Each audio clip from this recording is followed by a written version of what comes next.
So Katie, you've never run for office before, but you've spent more than a decade fighting for things like affordable housing, better transit, higher wages. What made you decide that you want to continue that work inside City Hall? I have lived in this city for over 20 years, my whole adult life. Now my husband and I are raising our daughter here. I love the city, and I think we can do so much better. Over the time that I've lived here, I have watched Seattle become less and less affordable for families like mine, and frankly, less and less livable. What was the reason that made you decide to run for mayor? Yeah, so the specific event was this special election that we had in February on a measure to fund Seattle's new social housing developer. Seattle voters have now told us twice in a landslide that they want the city to develop publicly owned, permanently affordable, mixed income housing.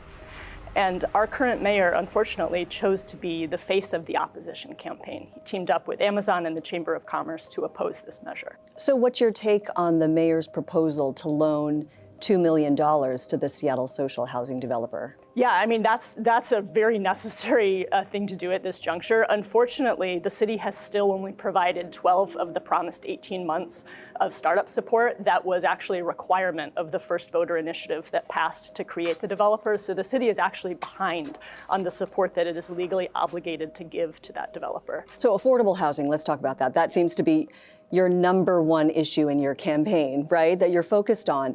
What is your plan to make it more affordable for people to live here? We really need to expand our housing stock so that we have more places, especially for young families, right? You know, we have a shortage of 2-bedroom apartments and of homes that are affordable for people who want to buy a home here.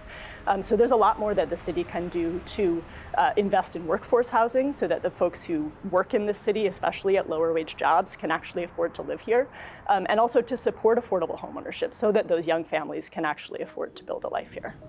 16,000 people are considered homeless in King County every night. I'm sure that number is much larger than that. What specific strategies would you implement to be able to put more unhoused people into shelter? Unfortunately, what we've seen with the current administration is that we have more people sleeping unsheltered on Seattle streets than ever before. And we have actually lost shelter capacity every single year that the current mayor has been in office. When you talk to unsheltered homeless people, a vast majority of them would move into a tiny house village in an instant. So we need more tiny houses around Seattle. We need more partnerships with faith communities that have space to operate shelters. And frankly, we have a lot of empty studios in the city, studio apartments, both in affordable housing buildings and in market rate buildings. So I would like to explore a municipal rent voucher program, which would basically buy down some of the rents in those units, especially for homeless folks who actually don't need the extensive services, right, who just need an affordable place to live.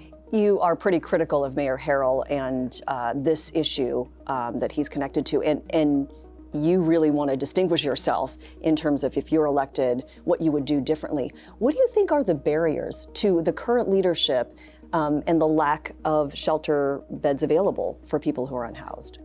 I mean, frankly, I think that the approach that they have taken is a very cosmetic approach. So they are responding to complaints from businesses or neighbors of like, oh, there's tents in the park or there's tents here, but their response to that is not actually solving the problem. And in my opinion, it's not just about the tents, it is about the people in the tents. What do you believe is the current state of public safety in Seattle? And do you think people are safer today than they were 4 years ago? Crime has started falling, which is really good. But what we've seen happen in Seattle and in other cities around the country is that there was a sharp spike in crime during the pandemic, and everywhere it has started falling. But it has actually taken much longer here in Seattle to start falling from that pandemic spike than it has in other cities. And I really think that our failures on homelessness are part of what is driving that, part of why we've been slower in Seattle to see that fall. What people are experiencing on the ground is that when you need the police to come, it takes a long time. Right? Police response times are unacceptably high.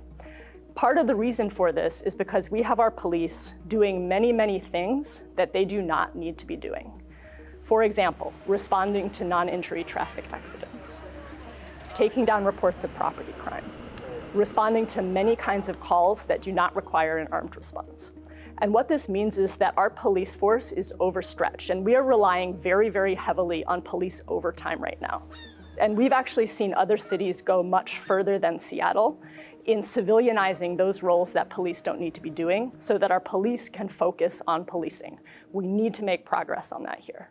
I've heard that you don't own a car, that you rely primarily on transit and biking. So you really have a firsthand understanding of what it's like to rely on public transportation. What's the most frustrating part of the system, and what are your plans to change and fix that? Yeah, and I actually used to bike a lot more than I do now that I have a child. So we ride transit a lot.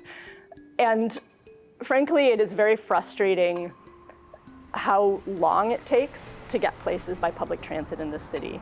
We really need to work on having a reliable, fast, frequent public transit system. And this isn't just for the people like me who ride transit as their primary mode of transportation.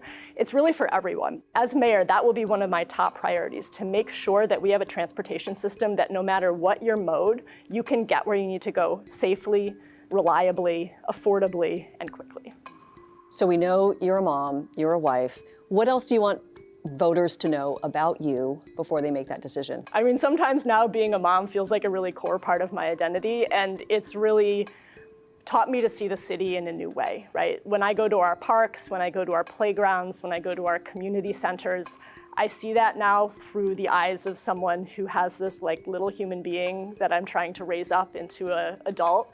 And I just really want this city to be a place where families like mine can thrive, and where, like my daughter, when she grows up, can choose to build a life here if she wants. And this really ties into this vision of what is an affordable and livable Seattle, because right now I'm afraid of, what will the city look like by the time she graduates high school? Will she be able to afford to live here? You can see this extended interview again right now on King 5 Plus, available for free on your TV. You can also check out Joyce Taylor's interview with Mayor Harrell while you're there. We'll be interviewing candidates in other big races as we get ready for the primary on August 5th.